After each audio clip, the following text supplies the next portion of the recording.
Hello everybody and welcome to the Little Fella Sports Podcast. And as you can see, we've got two guests with us today. First things first, I'd like to welcome both of them. Welcome to the show, Gurkirat and Sukin. Hi Anirudh. Thank you so Hello. much. Thank you, Anirudh.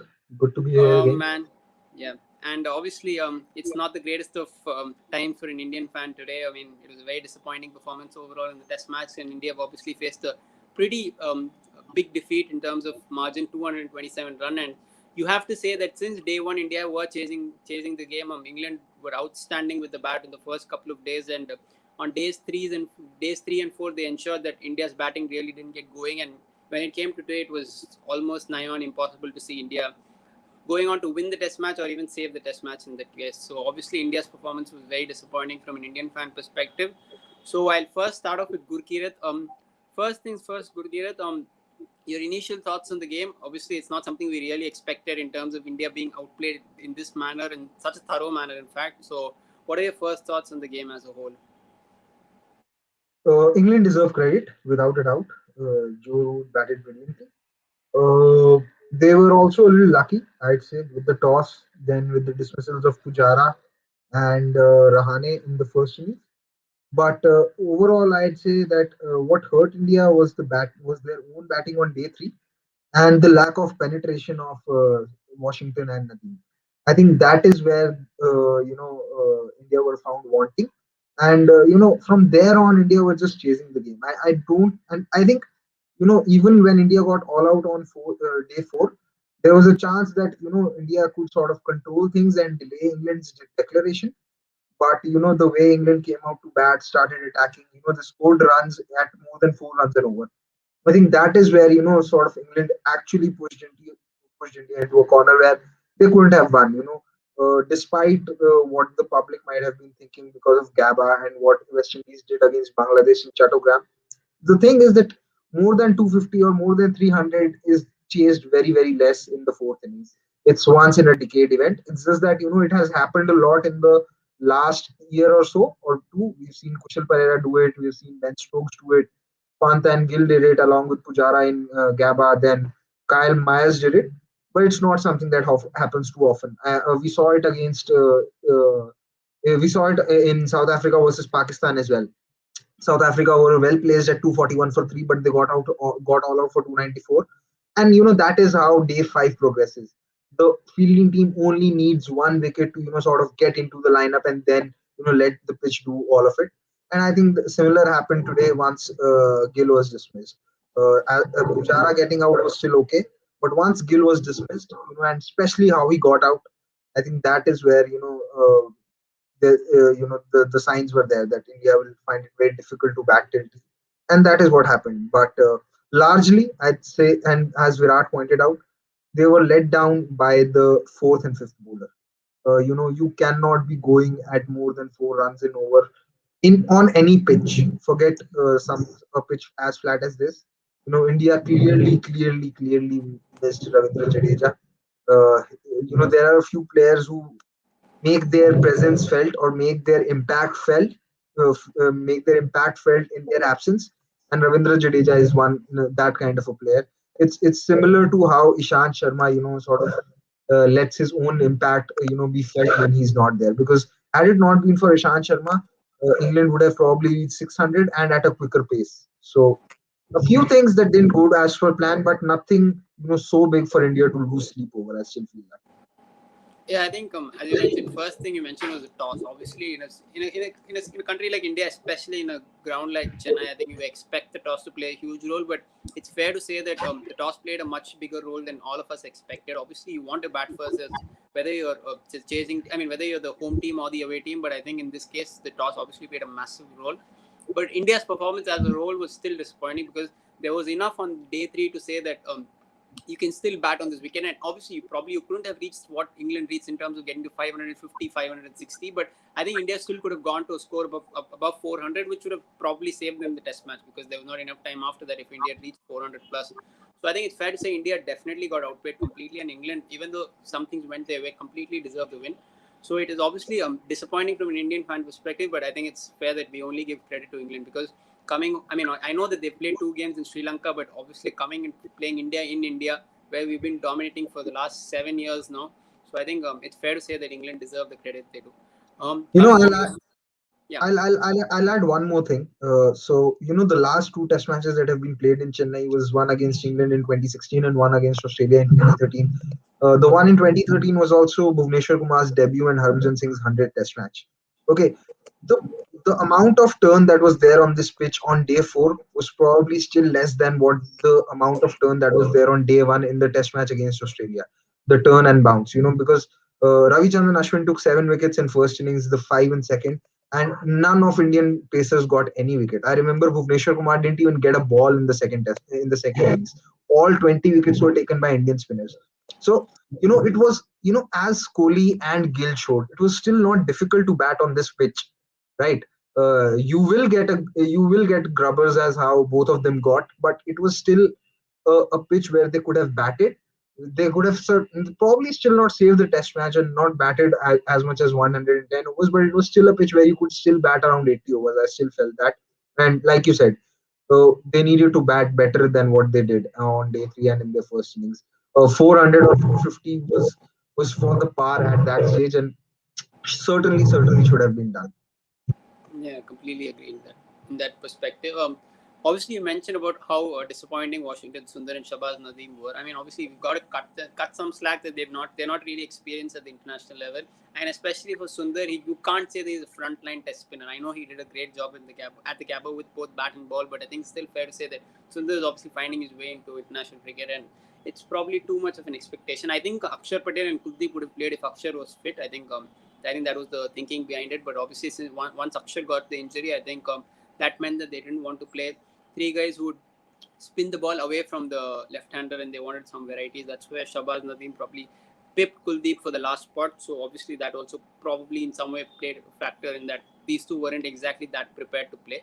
Of course, but we can't forget how good England were in terms of Joe Root, Dom Sibley, Ben Stokes. I mean, they were absolutely outstanding. And to go to bat in India first, I know you won the toss and good conditions are there, but you still got to put the runs on the board. And England were absolutely outstanding. So coming over to you, Sukin, how impressed were you by the performances of Joe Root, Dom Sibley, Ben Stokes, three guys who have obviously done well before, and obviously with Stokes and Root, they're very, very good players. There's no question about that. But overall, how impressed were you by England's batting performance, and especially these three?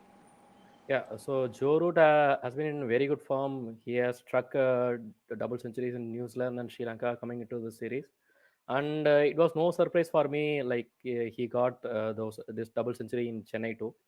Uh, like the pitch and like facing the Indian attack with the Ashwin, Bumrah, Ishant in this Chennai pitch and scoring those much runs is not a mean task. So fair play to him. He played very brilliantly and deserved the man of the match. Coming to Stokes, yeah, Stokes is basically like yeah, Rishabh Pant before Rishabh Pant. So we saw how Rishabh Pant played in Australia, like the X factor of counter attacking through the bowling, and the similar role.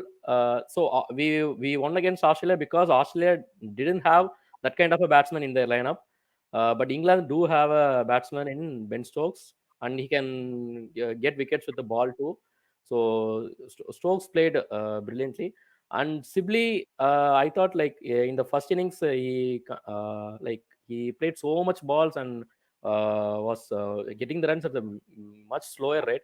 Might be because of Ishant and Bumrah's bowling, but he held the one end of the side while Root and other batsmen accumulated so much runs. So fair play to him too. So the first innings Sibley played so well. Second innings, maybe because of the pitch, or maybe because of the aging of the pitch, every batsman struggled. Even Indian batsmen struggled.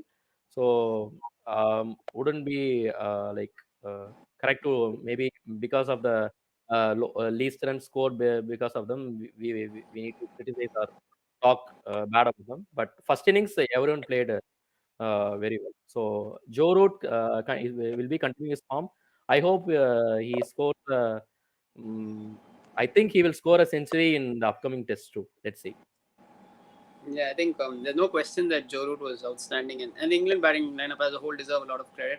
So I think it's fair to say that England did very well. I mean, as well as they could have done in the first innings to ensure that they can get in a position where they probably won't lose the test match. I think after the first innings, it was pretty clear that they're not going to lose the test match from that point, and it was a case of whether they can push on and get the win. And obviously, the bowling performance was very good, especially on the day three pitch where it was still very conducive for batting, and you could say that there was not much for the bowlers in it. But how disappointing, Gurkirat, was it to see the likes of Rohit and Rahane fail in both innings? And obviously we got good innings from Shubman, Virat, and Pujara, and even Rishabh in one of those two innings at least. But as senior players, I mean, guys who've been around the circuit for a long time, how disappointing was it to see the way Rahane and Rohit got out in both the innings?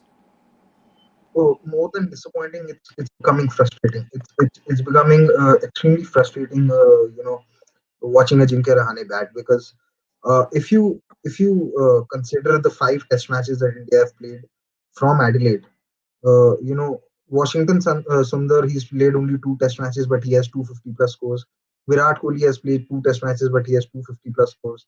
Rishabh Pant has 350 plus scores when he's played one Test match less. Shubman Gill has 350 plus scores when he's played one Test match less. Pujara has 450 plus scores. So only Rohit, Shardul Thakur, and Ajinkya Rahane have 150 plus score. The difference is that Ajinkya Rahane scored 100, so he's escaping criticism, and that has been sort of the case in the last 4 years. I think his average at home in the last 4 years is around 30, if I'm not wrong, and it comes down to around 27, 28 when you consider his average against spin bowling. So it is frustrating and disappointing. Uh, if we are going to single out this one Test match, so then it would be harsh, because the way he got out in the first innings was a free catch that doesn't happen usually. But it's become a pattern. It's become a sort of pattern where Ajinkya Rahane just finds ways to get out. I personally feel that when he made his debut, he was a better batsman than what Virat Kohli and Cheteshwar Pujara were at their respective debuts. But he's just not taken the next step in international cricket, because somebody like Ajinkya Rahane should not be in any way averaging 42. He's definitely a player who should be averaging more than 45 plus. Okay, if he's smart enough and if he bats long enough, he could easily be averaging more than 50. I find it surprising that he doesn't have a test double hundred. And like I said, if you take five Test matches, he's had only 150 plus score. What saves him that it turned into 100, and he also had a little bit of luck over there. But if you talk of today's dismissal, somebody like Shubman Gill, getting Fox that way is still acceptable because he was playing Anderson for the first time. And, it was not as if Anderson set him up by taking a few deliveries away. He just brought both of them straight in, and got them to reverse. But Ajinkya Rahane had just got saved the previous delivery. And then also he was sort of, he got himself into a tangle, his feet movement and everything. I personally at first point of time felt that there was nothing he could do about it, and I even tweeted. But then somebody, said in replies that it was not as if Shoaib Akhtar was bowling, that it was coming at a 150 Ks. It was coming at 130 Ks, and he faced a similar delivery the previous ball and got saved. So obviously he could have sort of covered it up, or be more batting more outside the crease and sort of covering the swing rather. And you expect that from somebody who's played more than 65 Test matches. I think he's nearing 70 Test matches now. So yes, it is indeed frustrating and disappointing as far as Rohit Sharma is concerned. So personally, when he played in Sydney, when he came back for the third Test, I was not in favor of dropping Mayank Agarwal because he'd done pretty well till now, but till then. But his technique was showing some issues, and you wanted people wanted some seniority. So it made sense that the team wanted to play Rohit Sharma then.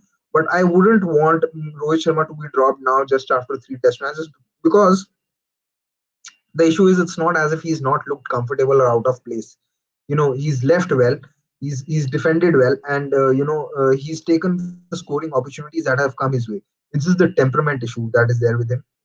In the first innings, I definitely felt that he could leave that ball away, because he's done that in Australia. He did it against in rather difficult conditions where there was movement also. So he left well on the bounce, and he could have easily left that delivery against Jofra Archer in the first innings. As far as the second innings concerned, anyone who's followed Rohit even in white ball cricket would know that he has a he has a weakness against the spin ball going away. He struggles against leg spinners as well, and he's gotten out to leg spinners in similar fashion in ODIs as well as T20s when they've opened in the power play.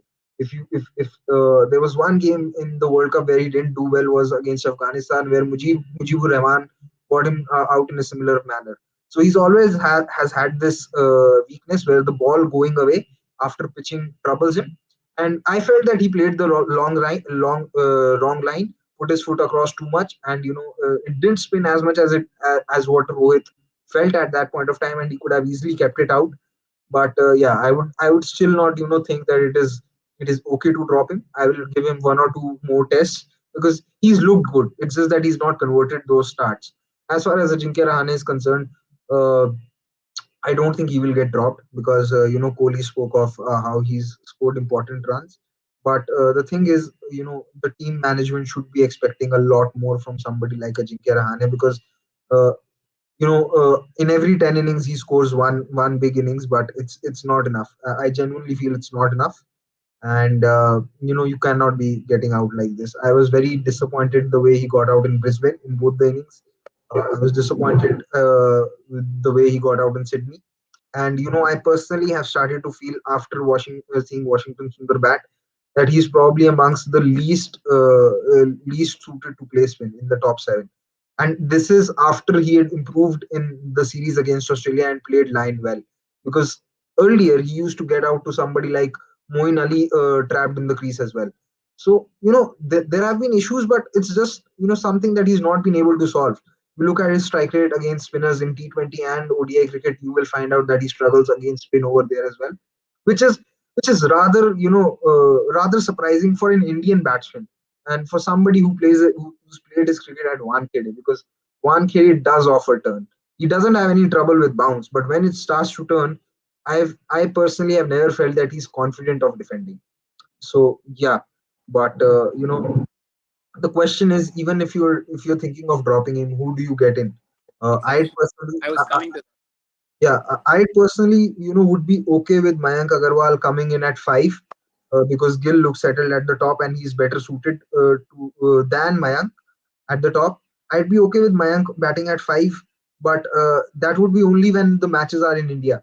When we go abroad and when we play England in England, I mean, I with the current technique that Mayank Agarwal has, I'd still give Ajinkya Rahane a much more chance to survive. But the thing is, uh, Ajinkya Rahane is not doing justice to his capability and his skill. And how long are we going to be okay with it?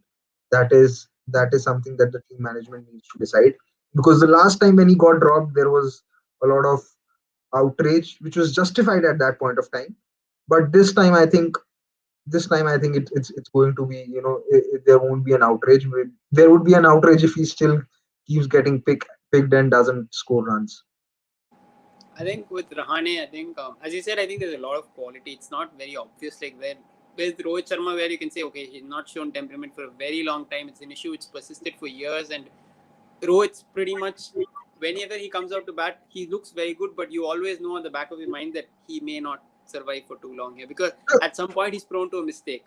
It's more than technical fault. It's more like he's prone to making a mistake. But with Rahane, you've got that quality, and he's shown that he can play the beginning. But the issue is he doesn't do it enough, especially in The, Indian conditions. And yeah, the another thing which is very very surprising and which is hard to sort of understand and sort of accept is that most Indian batsmen, which you will see, they get rushed for pace. They don't have the time sometimes when the short ball is there. But when it comes to Rahane and Rohit, both of them, are brilliant players when it comes to playing late. And it's not just against pace or playing late on the back foot. They've shown that they can play late even when they're on the front foot. People sometimes have this perception that playing late means playing on the back foot. It's not because VVS Lakshman used to play late even on the front foot. He would allow the ball to swing or spin and then play his shots. Similarly, both Rahane and Rohit have that capability that they can play late. But despite having that capability and skill, their returns are something which is mind-boggling because they don't do justice to it. The reason why everyone is talking of Shubman Gill is because he's shown that capability that he can play late. When the Australians were trying to bounce him, Hazelwood, Stark, and Cummings. He didn't look rushed. It looked as if he was prepared for it. Similarly, Pant also didn't look rushed at all. So this is where somebody like a Mayank or even a Pujara sometimes gets rushed, and that is why they have to duck. With like a Rahane or Rohit, that is never an issue. So they have the gift which a lot of batsmen don't have, but they do the basics wrong, which is why it is most frustrating to see somebody like them fail. And I think my voice is giving that sort of that feeling which I have, that I'm genuinely very very annoyed and frustrated with how the career of these two batsmen are coming along, because they are much better than what their numbers show and what their performances are showing. Yeah, I think it's a case. I mean, with Rahane especially, I think there's no question about his quality. I think it's more the case of whether he can do it consistently. And with Rohit, it's you just don't know what's wrong with him. He looks absolutely $1,000,000. He looked absolutely fine playing Jofra Arts. And even when it was in Australia, coming 14-day quarantine, new ball in Sydney under pressure, he was outstanding. I mean, and then he found a way to get out to Nathan Lyon. So it's just a case of how long can he persist with Rohit, especially considering his age. And with Rahane, it's a case of, I mean, at some point you've got to get consistent, right? I mean, he's a very senior player and he's the vice captain of the team, and you expect a lot more from Rahane than you do. But as you mentioned, there's no obvious replacements. Also, obviously, there's Mayank Agarwal, but beyond that, who else is there? You've got Bihari, who could potentially walk in at number 5 in home conditions. But do you really see India making that move? I doubt it. So I think at the moment, Vihari it is is. not fit. Vihari is not fit, but in England, if I have an option, I'd rather move a Shubman Gill to number 5 and open with Vihari, with one of the openers, because the important job is to blunt the new ball. And I think Vihari is capable enough of blunting the new ball even if he doesn't score a lot of runs, because you cannot be, if your number 5 is not going to be consistent in a place like England, you don't want to expose someone like a Shubman Gill, who's good enough to bat at number 5 and score runs, to the new ball, because then you're not only exposing a stroke maker, but you're also sort of taking that extra risk. You might as well have someone who can just blunt the new ball and then make use of that blunting of the new ball later on. Also, that what helps is that when if Shubman Gill's batting at 5 in England, when the second new ball is arriving, then he's also settled. Or even if he's coming around the time when the second new ball is there, he has that skill, as he is shown, to play the new ball. He's been there before. Okay, with Rahane, yeah, with Rahane, you are always uncertain if he's gone. I just saw something on Twitter which cracked me up. Somebody called him Mood Man, and you couldn't have summed it up better, because when he's in the mood, you can have the best of bowlers, and they will be murdered in, or sort of put into disdain or taken care of in whichever way Rahane wants. But if he's not in the mood, and if he's not there mentally, then he will make even look a Moin Ali like a Muralidharan. So it is a very perplexing case and an intriguing case, which gives me a lot of grief for some reason. I think the point you made about Shubman Gill potentially batting in the middle order, I actually want him to bat in the middle order in the future, whether it's at 4 or 5. I mean, probably 4 when once Virat moves along, but probably 5 at the moment, because I think he's so good that I don't want to waste him in the top. I mean, don't waste him, meaning he's more susceptible to probably getting out to the new ball, but at the same time, if he's ensure that he doesn't face the new ball, he's got so much quality that he could potentially make huge runs in the middle order. So that's probably something in the future, probably a year or two later. But at the moment, I don't think the Indian team management will be looking towards that angle, because Shubhan's obviously doing a good job there. But as you said, in England, there is a huge case for you to say that, okay, you may need just a guy who can blunt the new ball for 15, 20 overs, and then you can get in your stroke makers like Virat, Virat, Rahane, or even Gill in the middle order. So it's something the Indian team management will be looking at heading into the England series and beyond. Of course, the other two positives were Washington Sundar and Rishabh Pant's batting. Absolutely wonderful. I mean, it was 73 for 4 when Rishabh walked in, and when Washi walked in, I think it was around 150. I think so. I 200, think 200 for 5, 200 for 5. 205, yeah. So I think both of them were very, very good. They deserve a lot of credit for the way they played. Rishabh Pant, as usual, in his typical counter-attacking manner, took on Jack Leach and absolutely put him to the sword. He was treating him like he was facing a left-arm spinner in the IPL at the Ferozshah Kotla. He was that good, and Rishabh Pant, I mean, continues his very good form. And Washington Sundar again proved that why he's a very, very capable player. So Sukin, coming over to you, how impressed were you by these two especially, and how positive are you that they can continue their batting form, especially Rishabh Pant? Yeah, no, uh, I couldn't add more things to what you said about Rishabh Pant because you said everything. So Pant has been criticized so much because of his susceptible to get out anytime in the pitch, anytime in the match. Even in the last IPL, he was very cautious and played slowly and was looking very not much of confidence he had. So after this Australia series, he is continuing his form well in home too. Like the last time he toured Australia, then also he scored on 149, I think. So the questions were like he could do it in Australia. Can you do it in home also? Yeah, he did it the first test by batting so well. I hope he continues his form too. And then Washington Sundar won't talk much about his bowling because him and Nadeem were taken to cleaners and leaked so much runs. And I think I thought one of Washington or Nadeem will be dropped in the next match. But with the way Washington is batting and getting so many runs, crucial runs, like Shardul Thakur or Ashwin did in Australia, even Sundar did in Australia, I think Virat might have second thoughts about dropping Washington in the next match. Uh, so if he wants to bring in Kuldeep Yadav, I think he will drop Nadeem for the match. Also in the post match press conference, he said our batsman and three bowlers did the job, but the other bowler didn't do a great job. So I think Nadeem might be the one who will take the cut. Yeah, pretty much impressed with Sundar and Pant, and they have so much confidence and are in very good form. And I hope it will continue in the next year. Also, I hope it doesn't get to the point where Sundar should rescue Indian batting and score much runs. But yeah, he has got the capability. Yeah. Yeah, I think that the positive news is that Sundar can definitely bat at the test level. I think he's shown enough quality, temperament, especially. I think because he's walked in tough situations both at the Gabba and even here. I think obviously today was he got out early, but still I think he's shown enough that he can bat at the test level. But he needs to work on his bowling. I think for him to truly be a Ravindra Jadeja backup or replacement, he has to work a lot on his bowling because that's his primary skill if he's going to play at number 7. But yeah, with his batting, it's very impressive. And with Rishabh Pant, I mean, what else can you say? That guy is an absolute little superstar.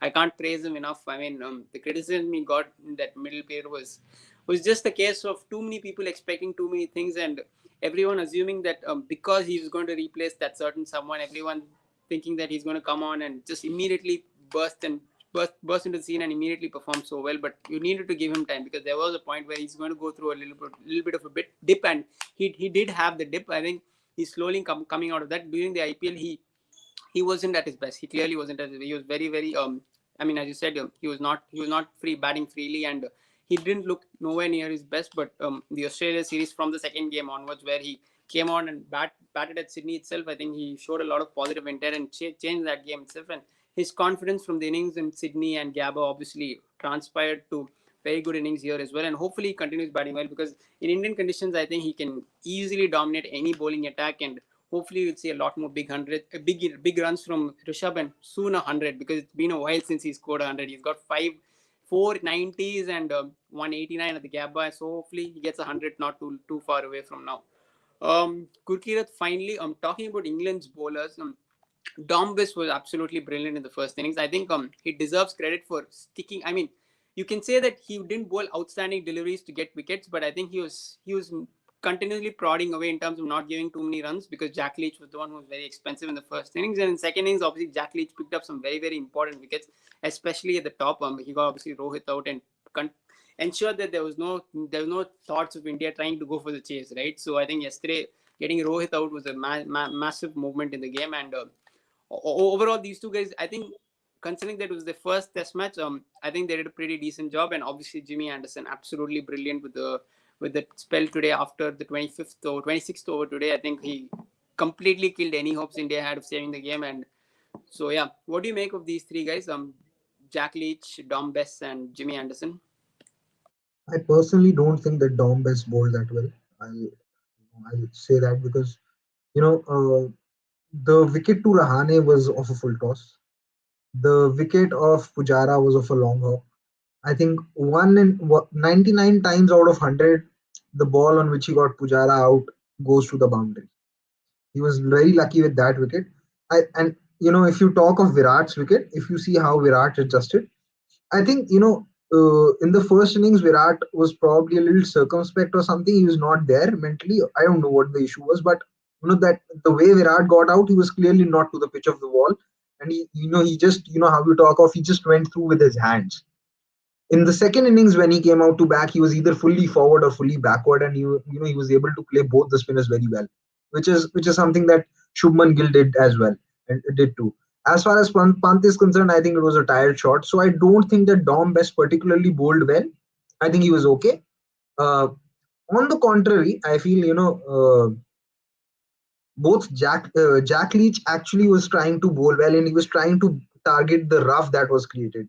It was Pant's brilliance which was not allowing him to settle. But if Pant had not attacked him, then there was a good chance that Jack Leach would have taken a few more wickets in the Exactly. first.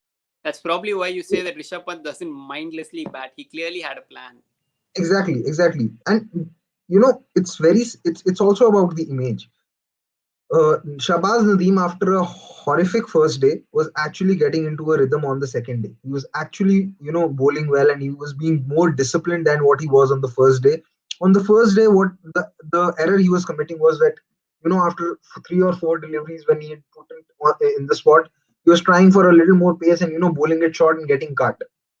But and the fields that he had were to induce the drive, because there was a short cover, there was an inside out field to ensure that he doesn't give a boundary, but there was no third man or a deep point for him to allow Joe Root to cut. And whenever he was trying to bowl with a little bit of pace, he was losing control and giving him the room to cut him. On the second day, he was not doing that.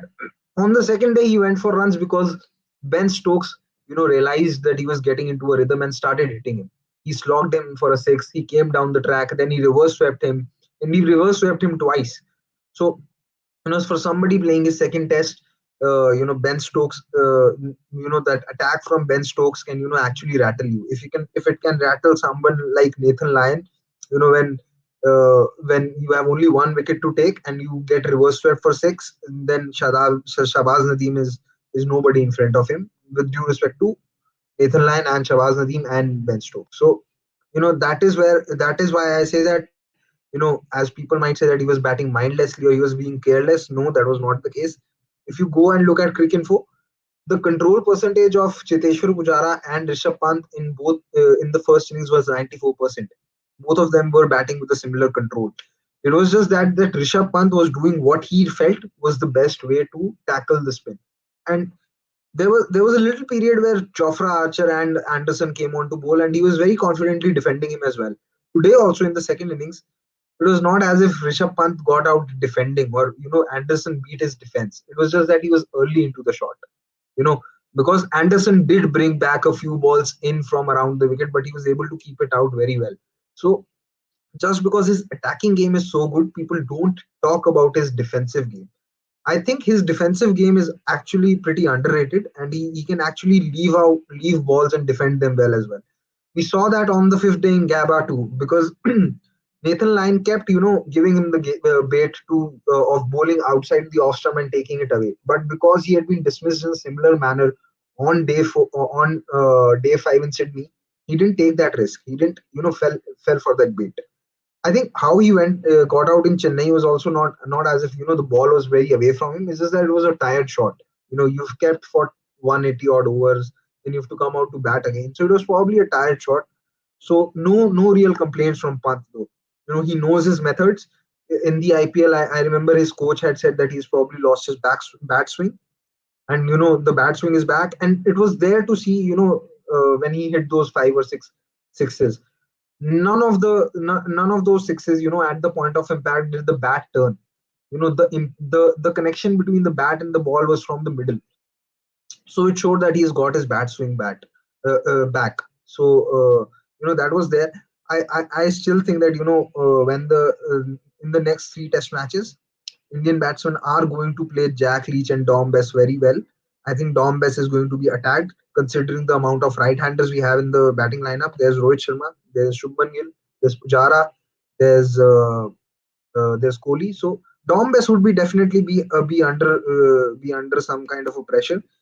That is why it is very important when you play home test that Rohit Sharma bats long. But it unfortunately didn't happen. Uh, like I said, a few things didn't go India's way. The luck was with England, and they deserve credit for taking on to the chance for hanging on to the chances that came to their way. Uh, that is how test matches go. Sometimes cricket is a great leveler. You sometimes you win in Gabba where the opposition has not lost in 32 years with a D or C side, but then you lose at Chennai, which is supposed to be a fortress, while having the likes of Virat, Ishant, Ashwin, and Bumrah. Ashwin. It happens. It happens. You can't make this up. Yeah, cricket's truly a funny game, and I think still, as you mentioned, I think there are enough positives for India to take. Obviously, it was a case of many factors like the toss and the fact that India didn't bat well or bowl well enough in the first innings, because that's clearly where the game was lost. There was not much you could do in the second inning when it got to that stage. So I think there are enough positives for India to take. A few batsmen got runs. I think at least in one of the innings, Virat got some batting time because it's been a while since he batted with some rhythm. So I think he looked pretty much in control till that you could say a little bit of an unlucky delivery to get dismissed in that way. So I think overall, I think Virat got some batting time. Shubman looked good. Pujara obviously continued to fight and do what he does, and Rishabh was outstanding. So I think there are enough positives in terms of India's batting. Ishant also got some bowling time, so I think that's also positive heading into the next game. So I think there are enough positives for India to take into heading into the next game. But as you said, I think the World Test Championship, or even in the series, I think it's very important that India come back quick and come back hard, because India can't afford to lose any more test matches in the series, and India will have to go on to win at least 2 out of the next 3 games. So I think it's a case of India need to really step up in the next game, and obviously there's not too long to go for the next game either. So I think we'll have to wait and see how it goes. So I'd like to thank my guests, both Gurkirat and Sukin, for taking out time for joining us today. Thanks a lot, guys. It was a pleasure having you. And as you should, please do like, share, subscribe to the channel. We've got a lot of content lined up for you guys. So thanks a lot, guys. Thanks a lot to Sukin and Gurkirat first. Thank you, Anirudh. It was a pleasure being here. Hopefully, the next time we are here, we have a happy face. We have a lot more things to discuss, and we are looking at a positive result, and hopefully India wins the next test match. Yeah. And thanks a lot, Sukin. Thank Thanks you. so much. Thank you.